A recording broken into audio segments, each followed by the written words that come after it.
No.81. Hello, everybody, and welcome to the 81st edition of the Frank and Stan Chat. And I'm really pleased to say we have another guest with us today, Laura. Hello, Laura. Hi.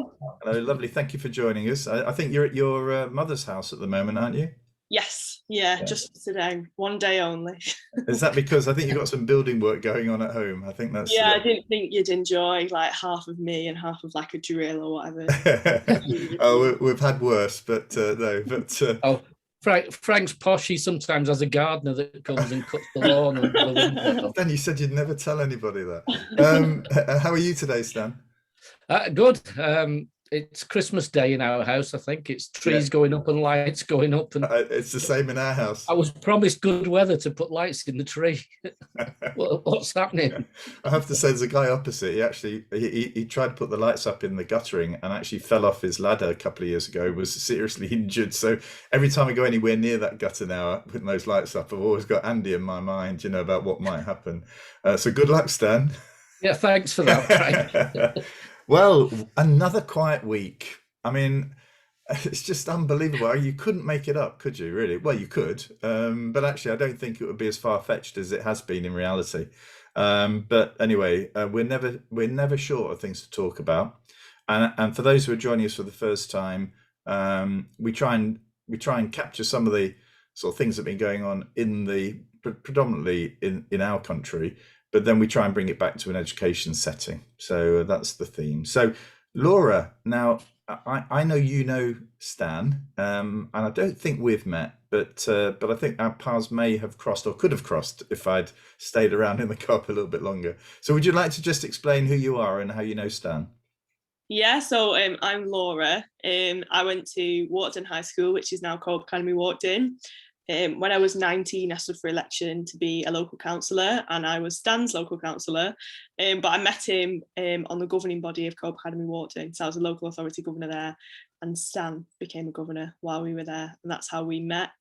And about me more generally, I started my career. I left college and took an apprenticeship for a young carers service, and I worked there for about 3 or 4 years.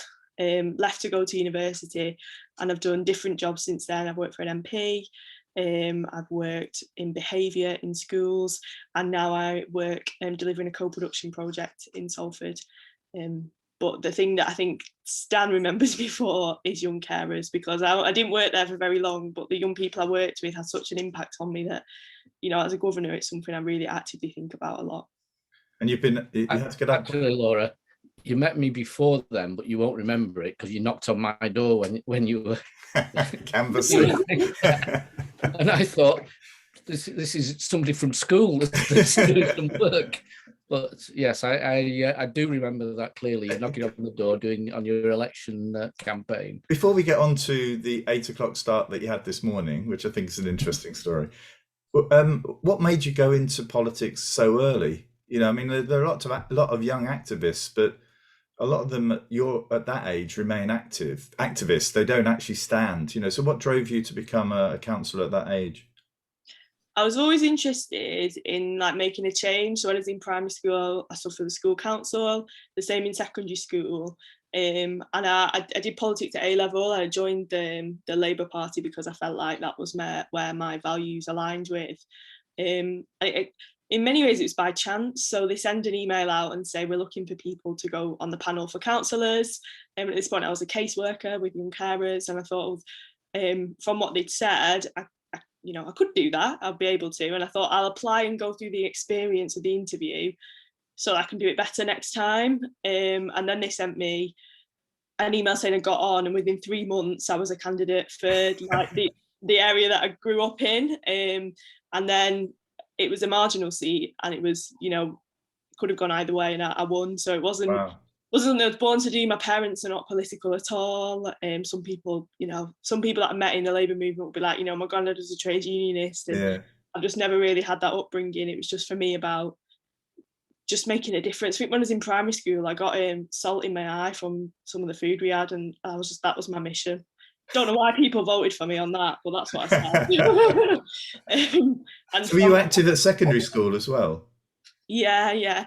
I went to Watergate, I joined the youth council there, and it was just that interest in making a difference. I think I joined the youth council because of my personal experience of children's mental health services, and that was my campaign. I became the member of youth parliament for Salford as well, and that was the stuff that I really cared about. And I think in every job I've been in since then, I'm just attracted to something that can just make people's lives better, I think.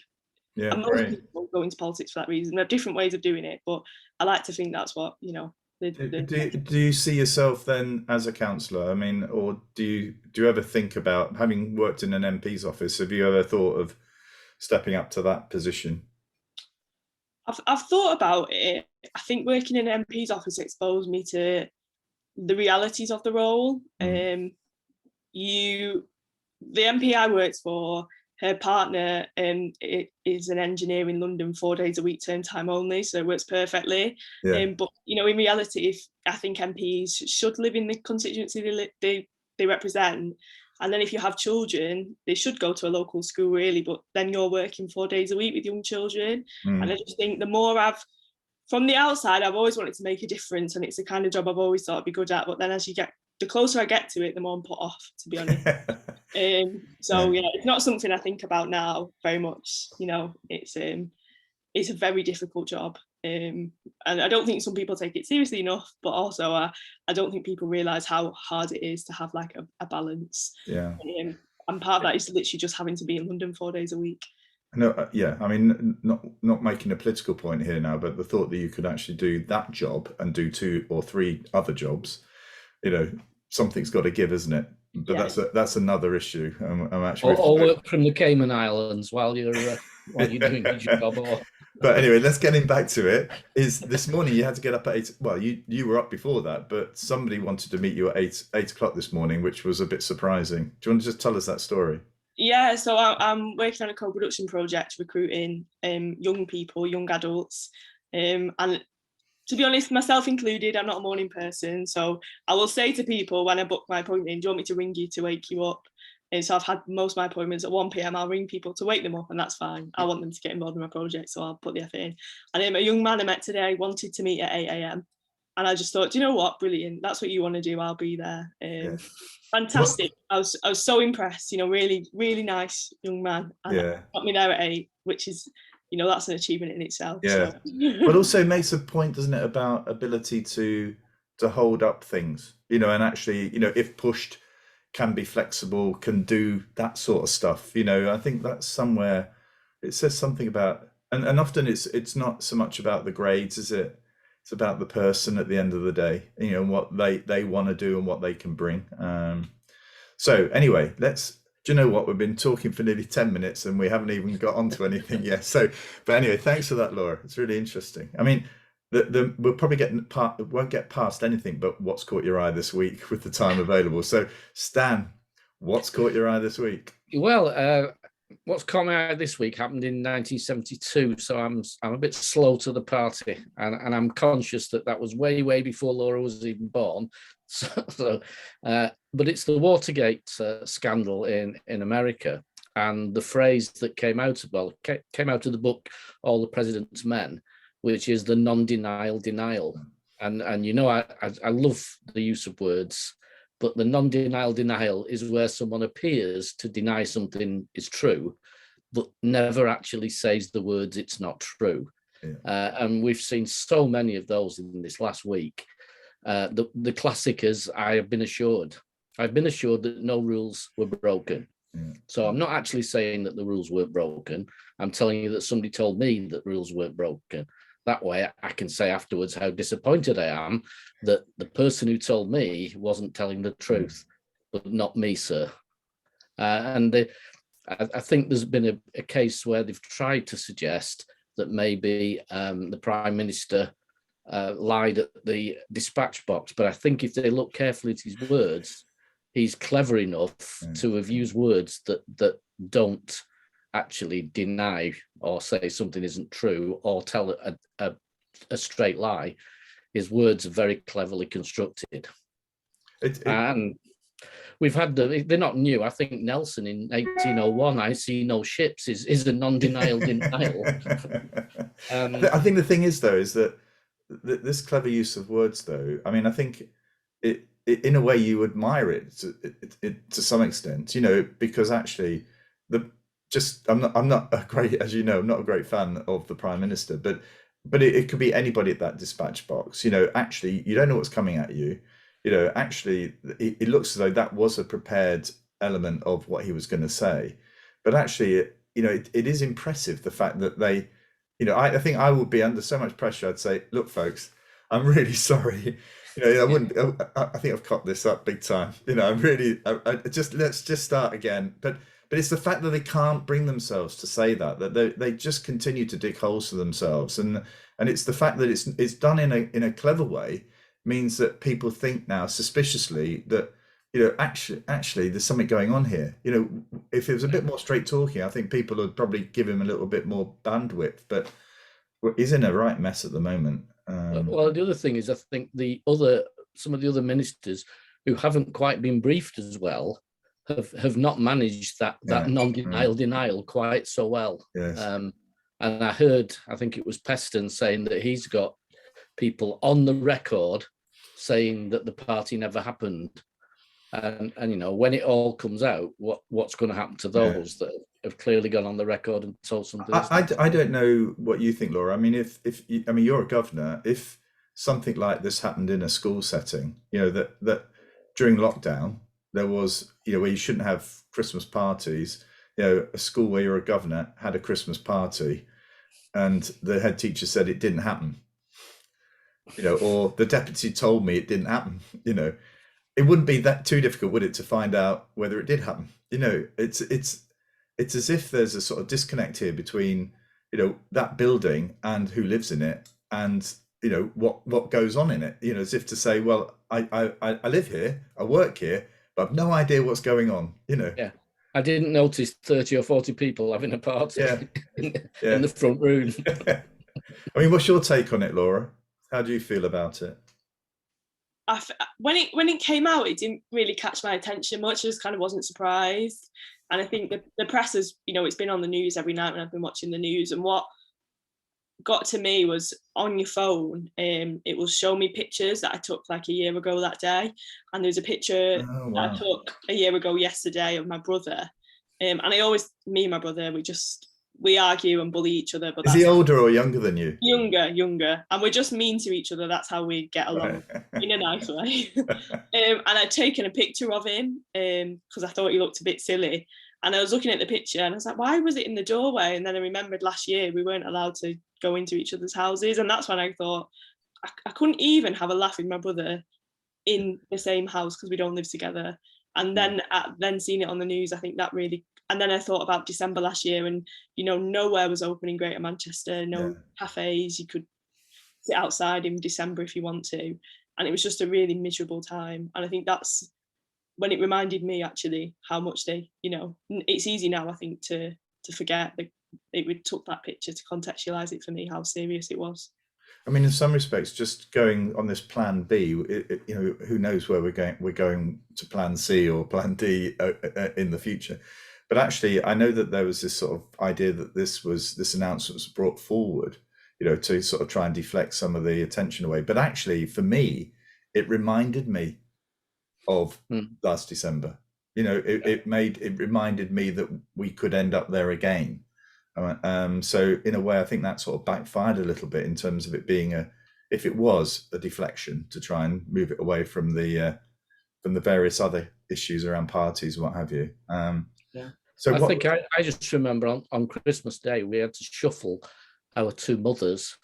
So the only person who came to our house over Christmas was each of our mothers at different times. Right, yeah. Because we couldn't have them meeting. And Jill's mum was in the bubble with us, so she was okay. My mum wasn't. So we had this ridiculous come to our house, but sit in a room more than 2 meters away from us. And then we'll prepare you a dinner and I'll take you home and your dinner as well. So you can have a Christmas dinner at home on your own. And as it turns out, that's likely to be the last family Christmas my mother went to. So that's the final Christmas party, in a sense. So what's caught your eye this week, Laura? I think what's caught my eye this week is the prosecution of the Arthur's stepmum and dad. It's made me think a lot about how we safeguard children and how important having schools open is to safeguard children and check on them every day. And as someone that works with people, it's made me think about my professional curiosity to keep people safe. But I think the work I did, the committees I sat on as a councillor, a real challenge is getting local authority foster carers. And there's been so much, it restores your faith in humanity, the compassion that people have shown about Arthur and the correct outcry about what happened to him. I'm just wondering, how do we get more foster carers? Because people clearly, love and want to protect children. And how do we get people to consider opening their homes for someone to get them out of a situation like that? Yeah. And it is odd, isn't it, that the terrible events around this child, but actually there are the similar events each week. There might not be the same situation, but it goes back to Victoria Climbié. It's baby Peter. It's now Arthur, and there are others in between that seem to just come at a time when people start talking about it. But it then we're into the review now, and there's a joint area targeted review being undertaken by Ofsted, and I was involved in joint area reviews with Ofsted, which came out of the Victoria Climbié inquiry, and actually you think it just moves on. I think that the newsworthiness of it is quite short-lived, and I think that's the problem in trying to attract foster carers, foster parents, because I think that there's this sense that there's this hot period and then it cools down and then it comes back again. So I really in Blackpool they've tried this scheme where that they have been reasonably successful in tackling this, but this Blackpool as an area has more children in care than for number of children per thousand than I think anywhere else in the country. So and actually there is pressure now, isn't there, to say, well, should Arthur actually more intervention take place, not actually try and sort of reduce the number of children that go into care, but you might say, well, actually, is the threshold now so high that children who ought to be in care are not? And so a local authority like Blackpool, which has high numbers, actually, is that good or bad now? There is this sort of like, where do we sit with that as a society? I don't know. I think the threshold thing's the issue, because I remember reporting to social services, two children, twin girls who were going home to an empty house. I think they were aged 6 or 7, and they were walking home together and going into an empty house till parents came home from work. And I thought that these two girls are at risk. And I rang, and the social worker was very understanding and said, but on our threshold, that doesn't count. That doesn't even register. I work with children who might not make it through the night. And those words echoed with me. And it just made me sit back and think, well, they are still at risk, but, should I be doing something to mitigate that risk rather than assuming that social workers will solve it just by letting them know? And I do worry that this inquiry will come out saying, some poor social worker, it was your fault.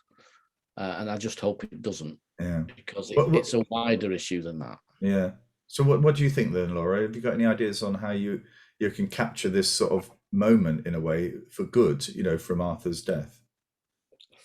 I'm not sure. And I think it's really hard as well, because, is that what he wants to be remembered as? He's a he's an Aston Villa fan. If that's what he wants to be remembered as, then that's what we do. I think a lot of people haven't ever been asked to consider being a foster carer. And, if you say, why don't you do something? No one's asked me, what else can we say for that? I think it is a challenge. And the other challenge is that people will become private foster carers as well. It ends up with a competitive market, which I don't think is good for children or for authorities or for public sector purse. I just think we have to, stuff like this, I always think if Coronation Street did a storyline on it, how many people would think about it? Yes. And I do think we undervalue the role of like media in changing social issues. The same with young carers, you know, if Coronation Street had a storyline on it and everybody that watched Coronation Street would know about it. Yeah. And we've like, how many people have we got there? So I think some of it's got to be about building a coalition between media outlets and authorities and getting children themselves to tell their stories. I think I was impressed by, I was asked a few years ago to interview candidates for the co-op have a young members board, and they always have a place for a young carer on that board. And I was really struck by in a way, the positive discrimination towards ensuring that there was always a place for a young carer on that board, you know. And actually, I think it's quite telling, isn't it, that your interjection at a governing body meeting that you and Stan were at, where you raised what about young carers? You know, I can't remember what the issue was, Stan, but the issue was attendance and children arriving late or students arriving late, and how it was going to be monitored and how people were going to be told and how we were going to get the attendance person out. And Laura just threw in how many of these children that are persistently late might be young carers. Yeah. And nobody knew. Yeah. Nobody's taken that step to say, is there a reason why they are late on a regular basis? Yeah. And you know, what other barriers have they got to get into school? So in fact, for some of them, should we be celebrating the fact that they get to school? Yeah. Rather than saying you're late, you're in trouble? It was interesting because there was the Secretary of State held his first attendance board meeting yesterday. I looked at the attendees and thought I think there's only two that were actually from in effect a school setting.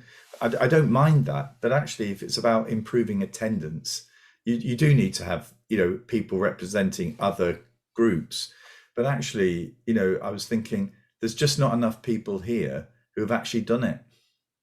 You know, actually practically turned around a school, improved attendance so that, you know, there was a sort of better understanding and encouragement for, you know, for young people to attend. And actually, you know, it felt as though it looked good. It had, you know, sort of very impressive named people on it, but it didn't have people who had actually done the gritty stuff of it.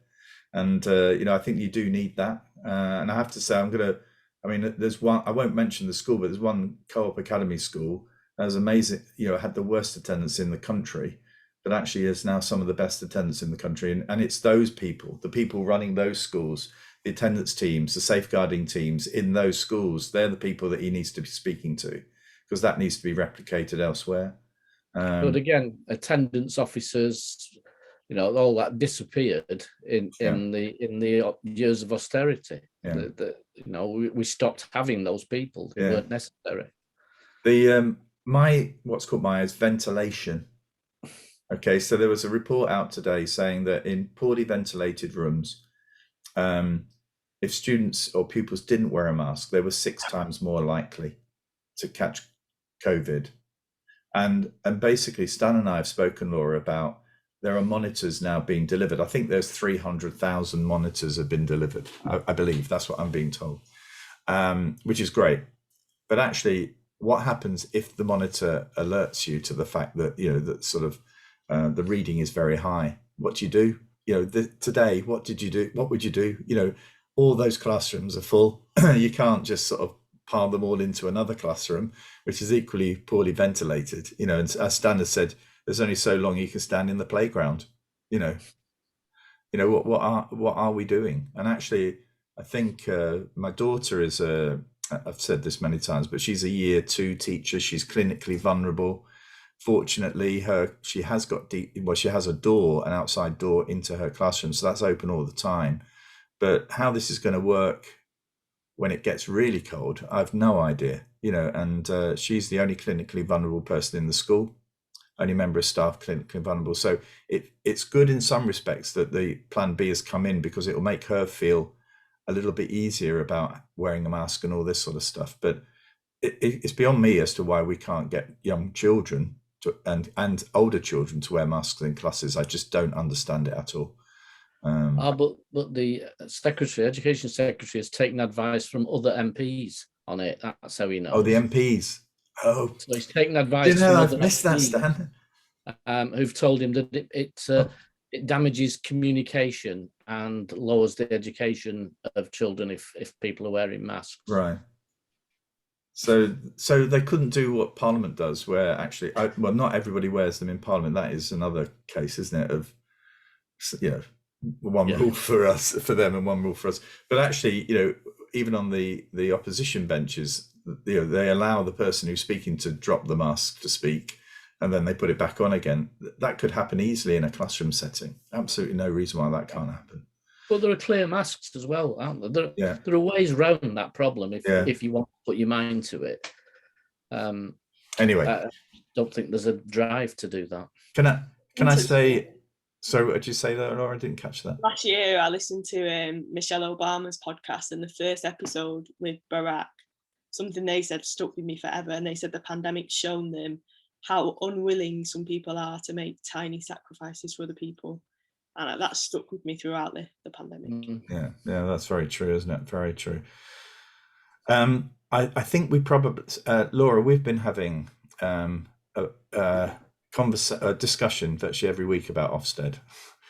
And I think I have to say, I'm pleased that there are no inspections going on next week. Hallelujah. That's a good move. I believe that they're all starting up again the second week in January. But I think that I've read now, Stan, about 70 more reports this week, and I'm just increasingly shocked at what I'm reading. And it goes back. I want to sort of make the link, Laura, to Arthur.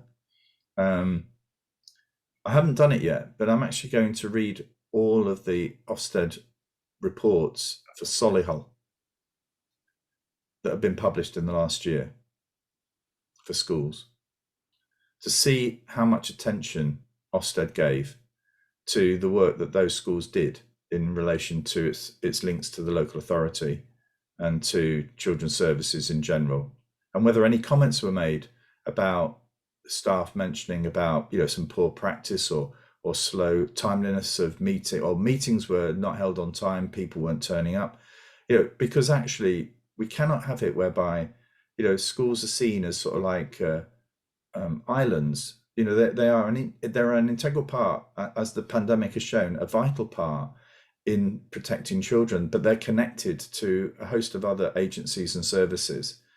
And this idea that schools can be viewed as individual, you know, bodies with, and actually we you know, all we need to do is to check the safeguarding arrangements within the school and how secure those are, it is a load of baloney. You know, as far as I'm concerned, you know, this is a major weakness in what the Ofsted inspection framework. Didn't the chief inspector say that schools were spending too much time on the social side of things during the pandemic and not enough time? It beggars belief for me when you think that people were going around to houses delivering food, you know, getting devices in so that the children could take part in education, going really not just the extra mile, the extra 10 miles to make sure that happened. And then the Ofsted chief says, well, that was, you were distracted by that from what you should have been doing. Yeah. And I hope those words now, she's regretting them in the events of what's happened. I hope she feels as though that was a wrong thing to say. But getting back to leadership in school, getting back to leadership of the country, you know, I think everybody understands that these are really difficult jobs. And actually, if you set yourself up to be perfect and, you know, I don't make mistakes, then inevitably people start to think, well, we know you do. So what you end up doing is you end up lying or covering up for those, you know. And in a way, I'd be much happier if people, you know, senior politicians, chief inspector of schools, was to say, I'm really sorry. I think I missed. I needed to reflect more on what I'd said. And even if it was just to clarify in greater detail what it was that she meant by that statement, because at the moment, when you read these reports, Laura, there is 2 stock sentences that are used to explain the pandemic. All that the schools have done since March 2020 are captured in 2 sentences. I have. Somebody wrote to me. I tweeted recently and said, I've not read anything about the pandemic in these, and the inspector tweeted me and said, DM me and said, well, I did, and he pointed that inspection report out, and he did, but actually it's incredibly rare, so I think that for parents and for the community, when they read those, they think that they're actually being undertaken outside of the pandemic. It's as if the agenda's moved on and no one wants to give credit or even acknowledge it, because there are some schools that did a lot more than others. And we should be drawing that out as well. There are some schools that are better connected to their local community than others. There are some better connected to social services than others. We really should be shining a light on those that are really well connected. Because I know as a parent, I want my kids to go to schools that are well connected. I don't want them to be an island. To compliment Laura on that was one of Laura's drives with the governing body when I was on it. I remember you going round to local residents and finding out, what the relationship with the school was like and what was causing local residents issues, which was, again, fantastic to see that going on. And as you say, engaging the school properly with the community it serves. Pre-pandemic, we had, I think you were there, Stan, we went to the Year 7 celebration assembly. 2 governors, Stan, I think maybe Jane went as well. And we had 2 local people that lived near the school. And, they'd had a really bad perception of the school, came to the assembly. There's a boy singing, awards for geography. And Paula, who was sat next to me, was like, oh, it's rubbish at geography. Well done, to this Year 7. It was just lovely. And I think that for a lot of communities, the area that Watergate's in is it's a council estate, some really high levels of deprivation, and actually not just being connected, but for some people, it's their culture. If they are invited to watch the Christmas play, that's their panto for the year. Yes. Why wouldn't schools do that? It saves a receptionist the right job of people coming in moaning, because people will defend the school.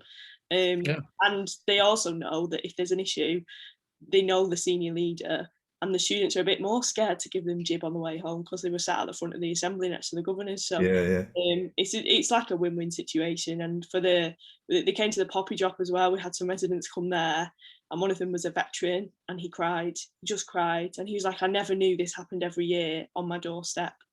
And I think that not now, but when we can do, just inviting people in to share the cultural side of the school is so important. But to me, though, Laura, I think local residents and me, as if I was a prospective parent, and not just of that school, but of any school, I'd want to see that reported on. I'd want that to me it's as if the chief inspector has decided, well, these are the important things that we're going to inspect on. The other things are not important. They're not important. What she's saying, they're not important to me.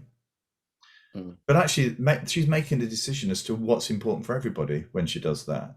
And so I think it's really important that those reports give a flavour of what life is like in that school. And actually, reading those reports, they don't. And I think there's a real problem here now, because going back to the point about Solihull, if I was doing that joint area targeted review of Arthur, I'd be wanting to look at, well, what was the connection with school? How was the school connected to this? What did the school do? And how well connected were they into children's services? And actually, I'd go to the report. I'd want to go to the report. If we have a similar case from, I hope we don't, but if we have a similar case to from now, and the reports that Ofsted are producing now, there is virtually nothing in there that gives you any indication that actually there's any concerns. And that report needs to give concerns. We have some social services departments that are in special measures. that if they're in special measures, that's going to affect the quality of the service they provide to schools. Schools are going to find it difficult to push children through the system, because of those failings.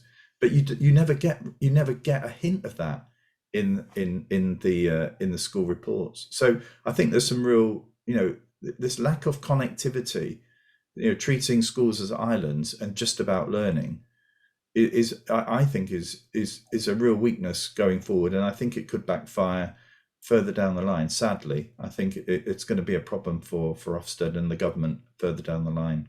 It's interesting because on community Facebook groups, when someone moves to the area and asks about schools, for the past year, people have been saying, my daughter's primary school is amazing throughout the pandemic.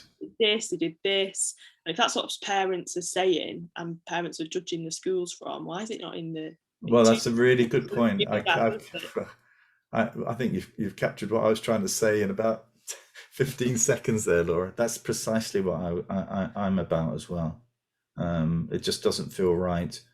And actually we've got schools now that are being judged less than good, which actually are good schools, because actually they're not looking at some of the stuff that they ought to be looking at and valuing it. I think something that I think you probably changed over the years, Frank, but when we first were inspecting, one of the questions we asked ourselves at the end of the whole process was, would we be happy for our children to attend the school? And that was almost a key moment as to say, well, whatever its weaknesses are, if we personally will be happy for our children to attend, then it's not a school that's so bad that it needs loads of change. And I don't know if that still goes on, if people still think like that. But there were questions like that weren't in the framework, that were just to in a sense, to gather the thinking of the inspection team to say, okay, where is this really on a level? But, is it a school that we'd all be happy for our children to attend? Yes, right. Well, let's report it as that. Yeah. I mean, the thing for you, Laura, though, as a governor, you must feel that as well. If I don't know if you have children, but if you had children, if you do have children, would you be happy to send them to the school that you're a governor at? I mean, that in a way is the same sort of challenge to governors, isn't it? About, I need to work harder. If the answer is no, what can we do to improve that situation? Yeah, well, I don't have children, but my brother's just left Walkden. Everyone in my family went to Walkden. It's like, I think that's what made me want to be a governor, because it's the school in my area. My cousins went there, my sister went there, I went there. My family and our life depends on the success of that school, really. Yes. And I think that's the thing as governors that that we have to think about a lot as a community. This community needs a school to be good. It's not about it should be good, it needs to be. Yeah. Hey, Laura, my dad went there. Oh dear me. It's just recovering. In the 1930s. It was only called Birch Road then, though. Yeah, my uncle, when I say, if I post and share and it says called Walkden, he's like, it wasn't even called Walkden High School, it's Birch Road. That's the real one. Yeah, Birch Road School. Yeah. Okay, well, look, that's nearly 40 minutes, folks. So it really goes quickly, doesn't it? Thank you very much, Laura, for joining us.